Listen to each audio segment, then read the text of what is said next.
திரு மதிவாணன், முதலமைச்சர் இன்னைக்கு புறக்கணிச்சுட்டு ரொம்ப காட்டமாக சொல்லியிருக்கிறாரு, பழிவாங்குவதில் குறியாக இருக்க வேண்டாம், தனிமைப்பட்டு போவீர்கள் அப்படின்னு. இந்த அளவுக்கு காட்டம் அவசியமா? இல்லை, தளபதி உண்மையை தானே பேசியிருக்காரு. நீங்கள் நித்யானந்தம் பேசும்போது ஆரம்பிக்கும் போது நான் சப்ஜெக்டுக்குள்ளே போனோம், இருந்தாலும் அவர் சொன்னதுக்கு நான் பதில் சொல்லிட்டு போயிடுறேன். அது கட்சிக்காக உழைச்சவங்க பேர் இல்லை, ஃபோட்டோ இல்லை அப்படின்றத கதை ஒன்று சொன்னார். அப்படி பார்த்தா முரளி மனோகர் ஜோஷியோட ஃபோட்டோ இன்றைக்கி இருக்கா? அத்வானியோட ஃபோட்டோ இருக்கா?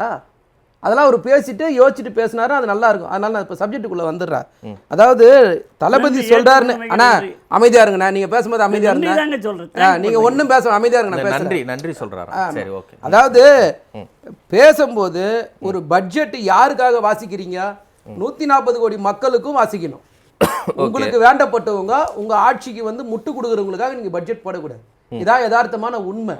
சார் சொன்னாரு, வழக்கமா 2019 புறநானூறு இருந்தது, 2020 திருக்குறள் ஆத்திச்சுவடி இருந்தது, 2021 திருக்குறள் இருந்தது. இப்போ அதுவும் இல்லை. இவ்வளவுதான் அவரோட சாதனை. சார் பேசும்போது ரெண்டாவது சொன்னாரு, புள்ளி விவரத்தோட நாங்க சொல்றோம், நாங்க கடந்த மாசம் தமிழ்நாடு கட்டின ஜிஎஸ்டி வரியை பத்தி பேசுவோம். அதாவது பீகார் 1992 கோடி ஜிஎஸ்டி வரி கட்டியிருக்கு, ஆந்திரா 4850 கோடி ஜிஎஸ்டி வரி கட்டியிருக்கு, தமிழ்நாடு 1210 கோடி ஜிஎஸ்டி வரி கட்டியிருக்கோம். எங்களுக்கு அதுலேருந்து ஏதாவது கொடுக்கணுமா இல்லையா? சரி, கொடுக்கல. ஏற்கனவே 2021 சென்னை மெட்ரோ ரயில் திட்டத்துக்கு நிதி ஒதுக்குறேன்னு சொல்லி 63,000 கோடி ஒதுக்குறேன்னு சொன்னீங்கல்ல, அந்த நிதி எங்கே?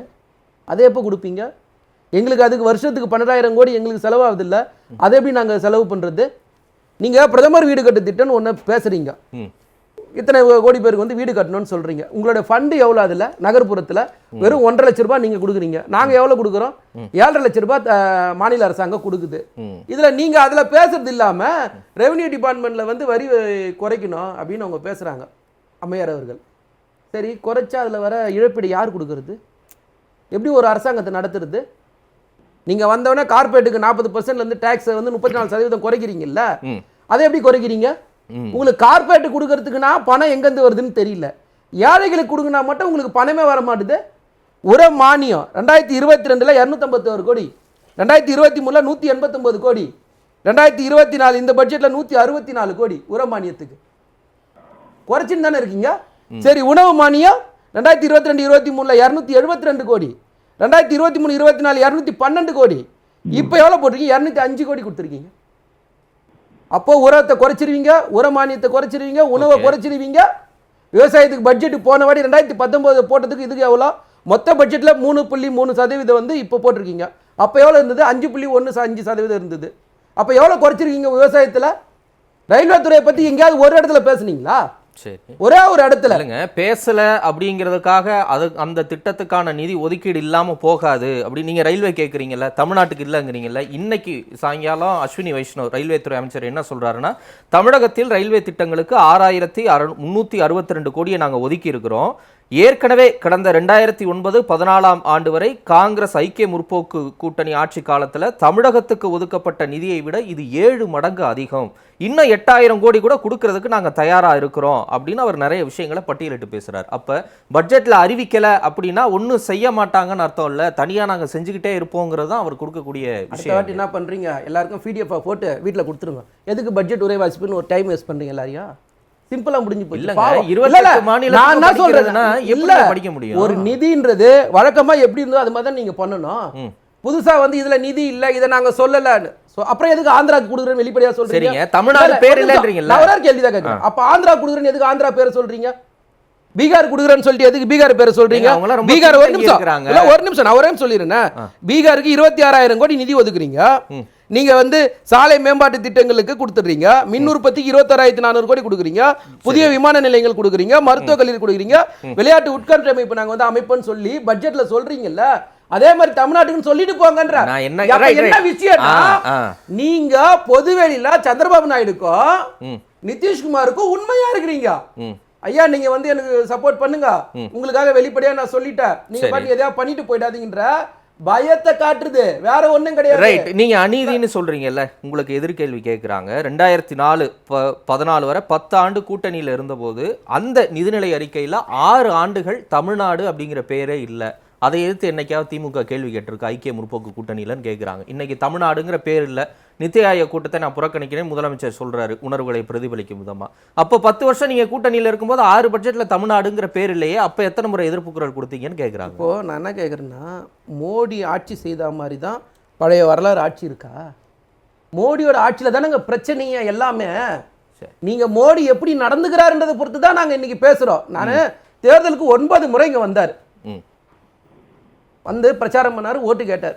ஓட்டு போடலன்றதுக்காக இன்னைக்கு தமிழை கூட நீங்க வாய் திறந்து பேச மாட்டீங்கன்னா அப்போ உங்களுடைய வன்மம் எங்க இருக்கு? அதை தானே தளபதி சொல்றாரு. நிதிய ஒதுக்கீடுலயும் நீங்க பாரபட்சம் காட்டுறீங்க. நீங்க எங்க போனாலும் வழக்கமா பிஜேபி நண்பர்கள் என்ன சொல்லுவாங்கன்னா, ஐநா சபையில போயிட்டு திருக்குறள் சொன்னாரு, ஐநா சபையில போய் தமிழை பத்தி பேசினா தானே பேசுவீங்க.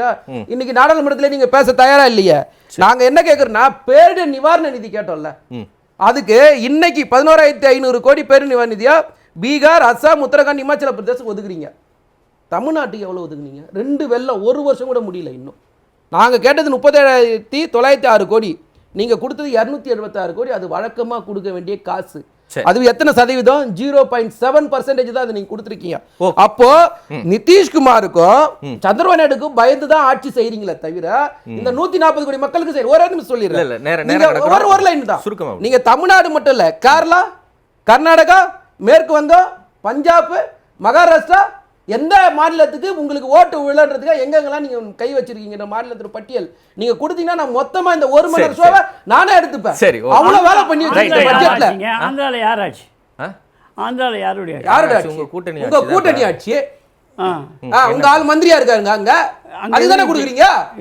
ஏங்க சந்திரபாபு நாயுடு வந்து ஆட்சியை கவுத்து விட்டு போயிடுவாருன்னு தானே கொடுக்குறீங்க. ஒரு நிமிஷம் சார் பேச முடியும். 2019 ஒரு நிமிஷம் 2019ல நம்பிக்கையில்லா தீர்மானம் யார் கொண்டு வந்தா? சந்திரபாபு நாயுடு தான் கொண்டு வந்தாரு. இல்லைன்னு சொல்லுவாரா? சும்மா இவங்க வந்து போற போக்கில் வந்து இன்னைக்கு சந்திரபாபு நாயுடு காயில்ல அவர் வந்து காம்ப்ரமைஸ் பண்ணி போய் ஆட்சி செய்றாங்க. 2013 இந்த நாட்டுடைய பட்ஜெட் பாருங்க. சப்ஜெக்ட் உள்ள ஆசைப்படுறேன். திமுகவினுடைய முதலமைச்சர் கொல்லைப்புறத்துல சரி இருங்க, ஒரே நிமிஷம் நித்யானந்தம் சரிங்களா, ஒரு நிமிஷம் பேசுறதை கேளுங்க. அதாவது 2013-14 பட்ஜெட் வந்து வெறும் 16 லட்சம் கோடி.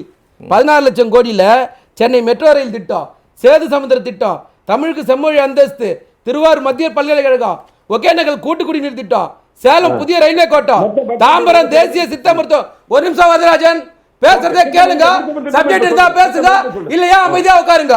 இதெல்லாம் வந்து நாங்க யூபி கவர்மெண்ட்ல தமிழ்நாட்டுக்கு எடுத்துன்னு வந்தது. சார் சொன்னார் நிதி கொடுத்த. நாங்க திரும்ப கேட்கிற ஒரே கேள்வி, நாங்க எவ்வளவு கட்டணும், நீங்க எவ்வளவு கொடுத்தீங்க தான் கேள்வி.